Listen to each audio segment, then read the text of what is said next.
Assalamualaikum. Halo, jumpa lagi pada podcast hari ini. Oh iya, semoga kalian sehat selalu ya. Dan jangan lupa untuk bersyukur hari ini. Sebelumnya, aku mau ngingetin nih buat kalian semua yang sering keluar rumah, apalagi beraktivitas di luar rumah. Jangan lupa untuk selalu pakai maskernya dan rajin juga untuk cuci tangannya ya. Masa iya sih kalian jaga kesehatan aja nggak bisa, apalagi jaga hati, hehehe. Oke, kenalin namaku Daima. Saya mahasiswi Wali Songo, jurusan Komunikasi dan Penyiaran Islam dari Fakultas Dakwah dan Komunikasi. Pada podcast kali ini, saya akan berbincang-bincang mengenai sejarah salah satu tokoh Wali Songo dan bagaimana cara kita untuk meneladaninya, yaitu tokoh dari Wali Songo Sunan Giri atau Raden Paku. Yuk, mari kita dengarkan sampai akhir.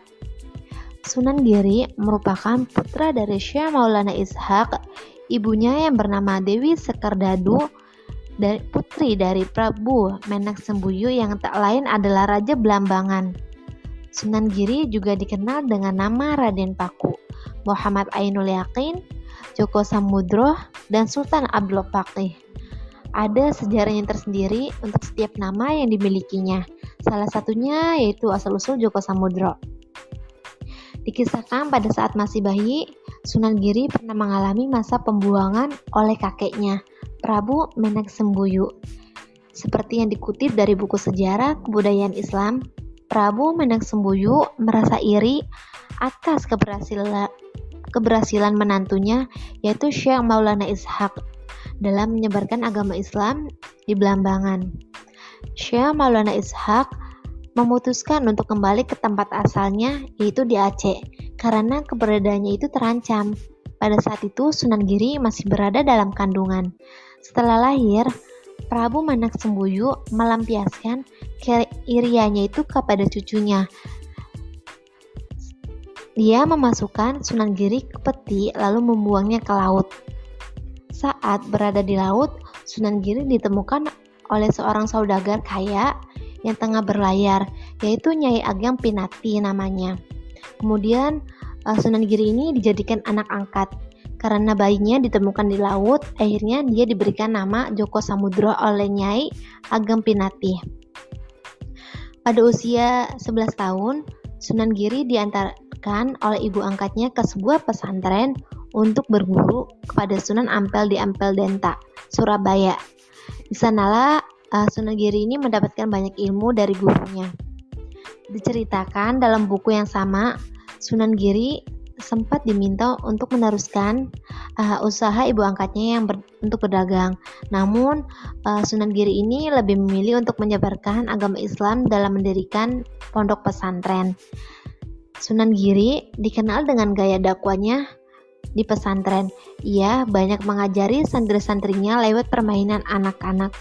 Permainan yang ia buat dan masih terkenal hingga saat ini antara lain yaitu jelungan atau jublak-jublak sueng. Lewat dua permainan ini, Sunan Giri memberikan pemahaman tentang agama Islam sebagai pedoman dalam menjalani hidup. Permainan ini juga diiringi dengan bernyanyi, sehingga banyak anak-anak yang suka dengan metode dakwah yang dilakukan oleh Sunan Giri. Selain permainan anak, Sunan Giri juga menciptakan tembaga sebagai media penyampaian ajaran Islam. Karya-karyanya adalah Tambang Asmaradana dan Pucung. Itulah kisah Sunan Giri dalam menyiarkan Islam di tanah Jawa. Sunan Giri wafat pada tahun 1506 Masehi dan beliau dimakamkan di dusun Kedaton, Desa Giri Gajah, Kecamatan Kebomas, Kabupaten Gresik. Dengan beberapa metode dakwah yang dilakukan oleh Sunan Giri, tentu saja banyak sekali contoh keteladanan dari Sunan Giri yang bisa kita petik hikmahnya. Salah satunya yaitu keteladanan yang bisa dipetik, yaitu strategi yang baik dalam berdakwah. Selain strategi dakwah dilakukan dengan cara mendirikan pondok pesantren, lagu, dan permainan, Sunan Giri melakukan strategi dakwah di dalam dunia politik, yaitu dengan menjadi sang propaganda ulung.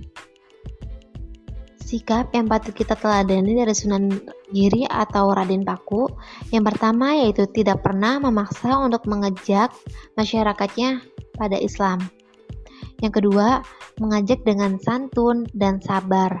Yang ketiga, membangun koderisasi dakwah lewat pendidikan yang berkualitas. Yang keempat, memiliki sikap toleransi terhadap budaya lokal. Yang kelima, berdakwah dengan damai. Dan yang keenam, mau bergaul dengan semua kalangan. Yang ketujuh, memedulikan keadaan orang lain dan sekitarnya. Dan yang terakhir, yang ke-8, yaitu memiliki ilmu pengetahuan yang luas. Oke, pergi ke kampung jalan terbelah, pohon jatuh awas menimpa.